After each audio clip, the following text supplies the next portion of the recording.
Yeah, I was this many years old before I learned what this tool was, and I wish I would have known sooner. And maybe you already know what this is if you use these 50-gallon drums. So this is a bung wrench, and these bungs, they have a pattern in them. I mean, this one I've added a top. I use this in the maple sugar bush for a gravity tank.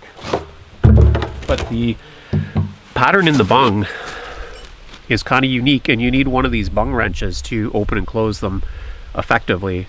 I was just using a pair of channel locks and kind of jamming them in there and using them. But if you're planning on storing water or other liquids in these kinds of drums, steel drums, they almost all have this universal bung on the top, and you need to get one of these bung wrenches.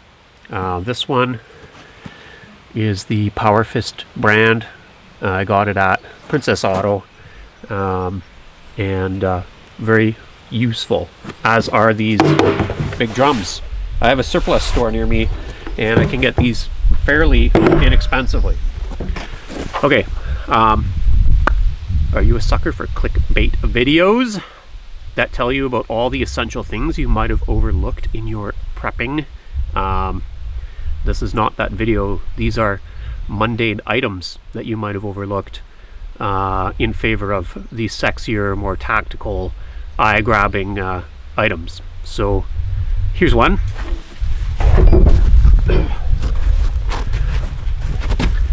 You need a shovel.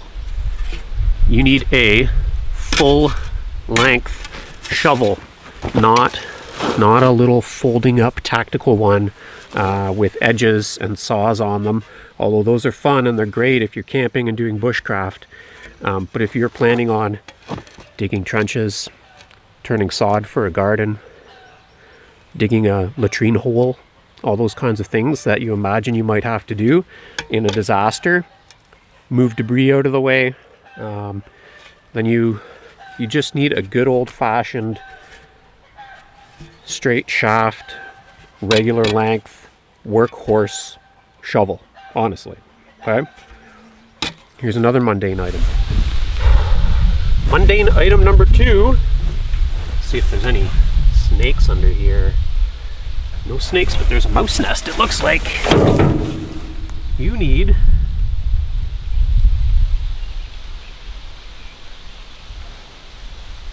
a there's a mouse nest. Maybe I'll keep that to start a fire. Okay, mundane item number 2 is a wheelbarrow. You weren't planning on carrying everything at the end of the world, were you? You need a wheelbarrow. This isn't the road. You're not going to use a rickety old grocery store cart to move your stuff around.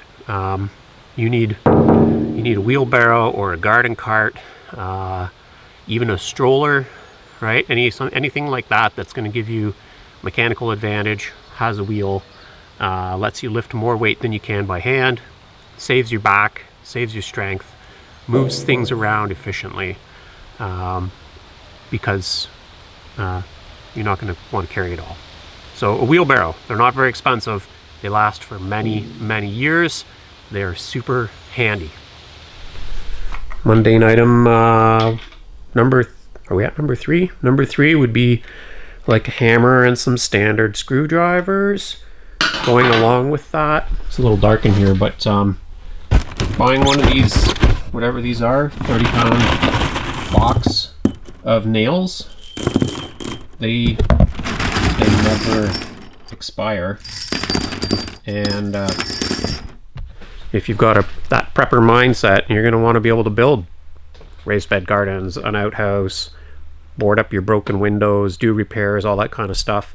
And I know it's exciting to buy boxes of bullets, but just invest in a box of nails. You'll never not need them, or even like a couple different sizes of standard useful screws. Super handy. I also think it's super handy to have one of these bags of various power tools and these batteries. Super duper handy. If you've been watching any of my videos, you know that I use those power tools all the time. And the advantage is, if you're in a grid down situation, it's very nice to have portable power tools for all that kind of work. But you can recharge them off of solar, which is the last item, which is not really mundane, and I'm sure is on a lot of people's list. But these days, you know, just gonna bushcraft your way through the apocalypse. You're definitely gonna want something to power all of your devices, because honestly, we're moving away from hand tools and more into devices.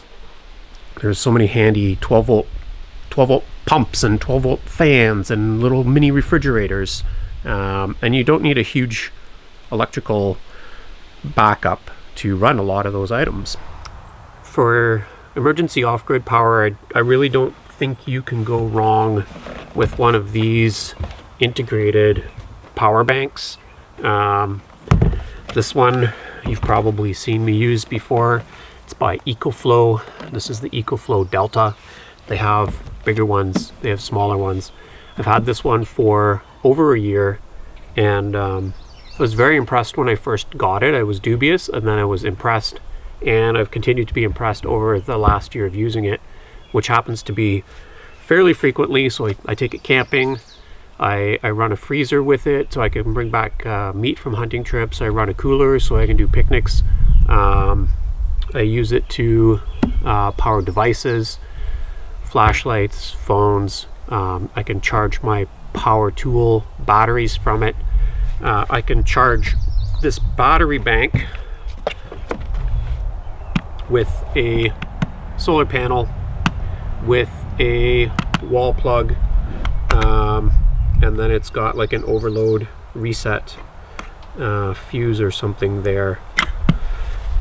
The nice thing is it basically has all your USB type plugins and the DC power, and it has a display, so it'll give you the amount of power that you've got stored, the amount of power that's being drawn from it, the amount of power that's being put into it, and then it'll basically tell you how many hours of power you have left.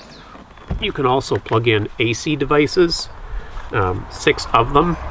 You can plug in a 12 volt car plug type device. So I've run my fridge freezer off of the 12 volt plug, and I've also run it off of the AC plugs, and I haven't had an issue either way. So this one weighs, I think it weighs 33 pounds, so it's not exactly portable, but it's definitely maneuverable. I've used it with a 100 watt panel. You can pick them up pretty cheap at sales at your hardware stores, and then, you know, basically you've got everything you need in one box. You don't have to worry about wiring, you don't have to worry about inverters, you don't have to worry about battery systems. It's just kind of an all-in-one, and I found that to be super convenient, actually. So something like that probably you would also find very handy. Anyway, they're just some mundane items that you might want to consider. It's very easy to be distracted by flashy, snazzy thumbnails, but there are some important things that just give you a lot more peace of mind, I think, in the long run, and go a long ways towards your resiliency. So more videos coming, and you know, I'll see you on the next one, YouTube.